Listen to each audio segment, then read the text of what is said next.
ഒരിക്കലും ചൈനീസ് പ്രോഡക്റ്റുമായിട്ട് ഇന്ത്യക്ക് കോമ്പറ്റ് ചെയ്യാൻ പറ്റത്തില്ല. ഇതൊക്കെ തെറ്റായ ധാരണയാണ്. എന്തുകൊണ്ടാണ് അമേരിക്ക ചൈനയുടെ ഇതിന് വേണ്ടി 30% ടാരിഫ് വെച്ചത്? കാരണം ചൈനീസ് പ്രോഡക്റ്റ് വന്നു കഴിഞ്ഞാൽ ഇന്ത്യൻ പ്രോഡക്റ്റും മറ്റുള്ള രാജ്യങ്ങളുടെ പ്രോഡക്റ്റും ആരും വാങ്ങത്തില്ല. അത്ര ചീപ്പാണ് ഈ സാധനം. കാരണം ചൈനയിൽ കംപ്ലീറ്റ് ഓട്ടോമേഷനാണ്. അവർക്ക് $1 $5, അതായത് മനസ്സിലാക്കുക, അവർക്ക് $1 $5 അവർക്കൊരു ടീഷർട്ട് വിൽക്കാൻ സാധിക്കും. അല്ലെങ്കിൽ ഏറ്റവും കൂടിയ ടീഷർട്ടാണ് $5 എന്നൊക്കെ ഞാൻ ഈ പറയുന്നത്. അതവർക്ക് കൊടുക്കാൻ സാധിക്കും ഹോൾസെയിൽ പ്രൈസിൽ. ഇന്ത്യയിൽ നടക്കുമോ? അതായത് 90 രൂപയ്ക്ക് ഒരു ടീഷർട്ട് ഇന്ത്യയിൽ ഉണ്ടാക്കാൻ പറ്റുമോ? ഇതാണ് ചോദ്യം. അപ്പോൾ ഇതെല്ലാം കൂടെ ഓപ്പൺ ചെയ്തങ്ങ് കൊടുക്കുകയാണ്. ഇത് ഓപ്പൺ ചെയ്ത് കൊടുക്കുമ്പോഴുണ്ടാകുന്ന ഏറ്റവും വലിയ പ്രത്യാഘാതം എന്താണ്? ഇന്ത്യയിലെ ചെറുകിട, അതായത് ഡീപ്പായിട്ട് ഗ്രാമങ്ങളിലും മറ്റുള്ള സ്ഥലങ്ങളിലുമൊക്കെ ഈ സാധനങ്ങൾ അങ്ങ് പോകും. പിന്നീട് ഇന്ത്യയിലെ മാനുഫാക്ചേഴ്സ് ഉണ്ട്, ഗാർമെൻ്റ് ആണെങ്കിലും ലെതർ ആണെങ്കിലും A to Z മാനുഫാക്ചേഴ്സ് ഉണ്ട്. ഇവരെല്ലാം ഇത് അടച്ചങ്ങ് പൂട്ടും.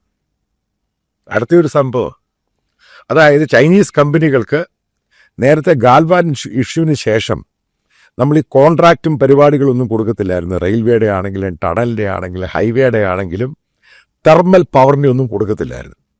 എല്ലാം ഇന്ത്യൻ PSUവും ഇന്ത്യൻ കമ്പനികളുമാണ് എല്ലാം ഡീൽ ചെയ്തത്.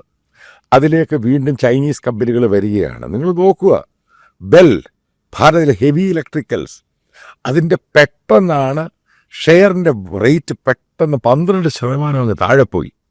കാരണം ചൈനയ്ക്ക് അത് ഓപ്പൺ ചെയ്ത് കൊടുത്തു.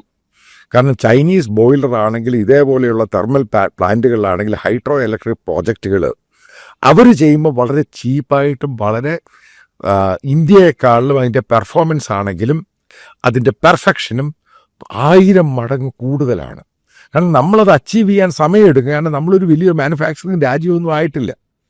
അപ്പോൾ ആ ഒരു രീതിയിലോട്ട് ഇന്ത്യയുടെ കോൺട്രാക്റ്റും, അതായത് റോഡാണെങ്കിലും വലിയ ടണലാണെങ്കിലും റെയിൽവേ ആണെങ്കിലും തെർമൽ പവറിൻ്റെ ആണെങ്കിലും ഇൻഫ്രാസ്ട്രക്ചറിൻ്റെ പ്രോജക്റ്റുകളൊക്കെ ചൈനീസ് കമ്പനികൾ ഏറ്റെടുക്കുമ്പോൾ ഏറ്റവും അധികം മനസ്സിലാക്കേണ്ടത് ഇന്ത്യൻ കമ്പനികളുടെ വെടി തീർന്നു പോകും. ഇന്ത്യൻ മാനുഫാക്ചേഴ്സ്, കാരണം അവരുടെ സാധനം കൊണ്ട് ഡംപ് ചെയ്യുകയാണെങ്കിൽ വളരെ ചീപ്പായിട്ട്, കാരണം അവിടെ ഗവൺമെൻറ്, അവിടെ ചൈനീസ് പ്രോഡക്റ്റ്, അവിടെ ഗവൺമെൻറ് സബ്സിഡി നിറഞ്ഞ റെൻറ്റ് സബ്സിഡിയാണ്. അതായത് പകുതി റെൻറ്റ് കൊടുത്താൽ മതി. ഇലക്ട്രിസിറ്റി പകുതി ഇലക്ട്രിസിറ്റിയുടെ പണം കൊടുത്താൽ മതി. മറ്റുള്ള ഫെസിലിറ്റീസ് മുഴുവനും കൊടുക്കുകയാണ്. കാരണം ചൈനീസ് എക്കോണമി ബേസ് ചെയ്യുന്നവരുടെ ബേസ് എന്ന് പറയുന്നത് എക്സ്പോർട്ടാണ്.